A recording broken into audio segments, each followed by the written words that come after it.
राम राम। मैं गौरव कुमार आपका आप ही के यूट्यूब चैनल में स्वागत करता हूं। आज हम दो शेयरों के बारे में बात करेंगे। दोनों शेयर पीएसयू सेक्टर के बैंकिंग सेक्टर से जुड़े हुए हैं। तो पहला शेयर है एसबीआई, जो कि आपके सामने ठीक दिख रहा है। हम चार्ट पे ही केवल चर्चा करेंगे, फंडामेंटल बाद में बात करेंगे दूसरे वीडियोज़ में। तो चार्ट के आधार पर क्या एसबीआई में इस समय बाइंग है नहीं है, या बाई करना चाहिए नहीं करना चाहिए। कुछ लोगों को एसआईपी करनी है, वो अपनी एसआईपी प्रारंभ करें या क्लोज करें, या नई एसआईपी प्रारंभ करें। अच्छा हाँ, चैनल को लाइक सब्सक्राइब शेयर करते रहिएगा, बेल आइकन जरूर दबा दीजिएगा। और क्वेश्चन आंसर सेशन प्रतिदिन रात को 9:30 से 10 बजे मेरे चैनल पे शुरू होता है, जिसे आप लोग ज्वाइन कर सकते हैं और अपने प्रश्नों के जवाब पा सकते हैं। और टेलीग्राम चैनल भी है, वो बिल्कुल मुफ्त है, उसका लिंक मेरे बायो में दिया गया है चैनल के। तो हम मुद्दे पे आते हैं। तो एसबीआई शेयर पीएसयू सेक्टर का सबसे बड़ा बैंक है। लगभग 7.5 लाख करोड़ इसका मार्केट कैप है। तो फंडामेंटल तो आज बहुत ज़्यादा नहीं, इस पर डिटेल जानेंगे। चार्ट पे शॉर्ट सेशन रखना है, बहुत ज़्यादा कॉम्प्लिकेटेड नहीं। तो क्या इस समय बाई करना चाहिए या नहीं? फिलहाल के मार्केट को देखते हुए फिलहाल एसबीआई में कोई बाइंग नहीं करनी चाहिए। कोई नई बाइंग एसबीआई में नहीं करनी है मेरे हिसाब से। ये मेरा पर्सनल व्यू है, आप लोगों का व्यू अलग अलग हो सकता है, क्योंकि ये अनाप शनाप तेज़ी के साथ भाग रहा है। और जब तक इसमें एक अच्छा करेक्शन न आए तब तक इसमें नई बाइंग लंबे समय के लिए ना करिए। 575 रुपये के लगभग यदि यह मिलता है आपको करेक्शन के बाद, या 600 के लगभग, तभी आप इसमें लॉन्ग टर्म के लिए बाई करिएगा। बातों को ध्यान से समझिएगा, मैं यहाँ लॉन्ग टर्म की बात कर रहा हूँ, ट्रेडिंग एक्टिविटीज़ की बात मैं नहीं कर रहा हूँ। ट्रेडिंग के लिए आप स्वतंत्र हैं, कभी भी किसी वक्त बाई सेल कर सकते हैं।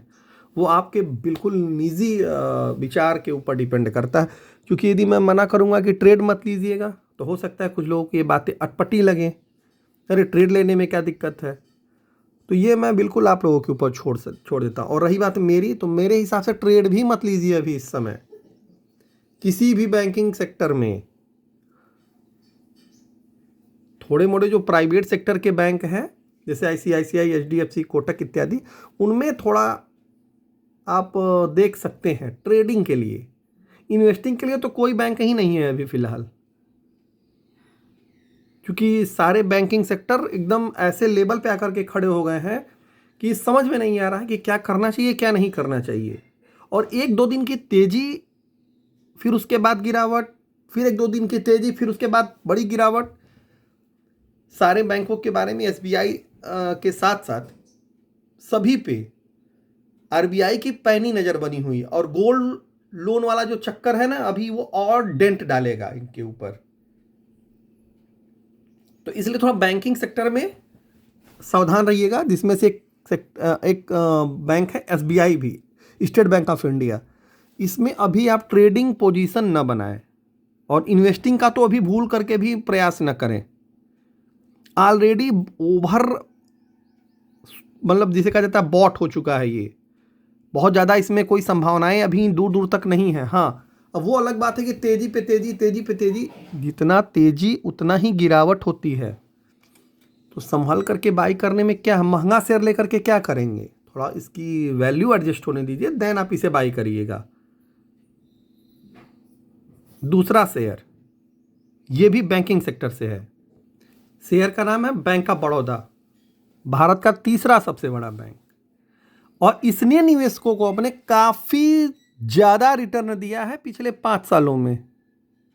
और खास तौर से कोविड के बाद 40 वाला शेयर 30 वाला शेयर बढ़ के हो गया 250-300। मतलब ऐसा क्या हो गया बैंक ऑफ बड़ौदा में कि जिससे कि इसमें इतना ज्यादा अपार संभावनाएं दिखने लगी लोगों को।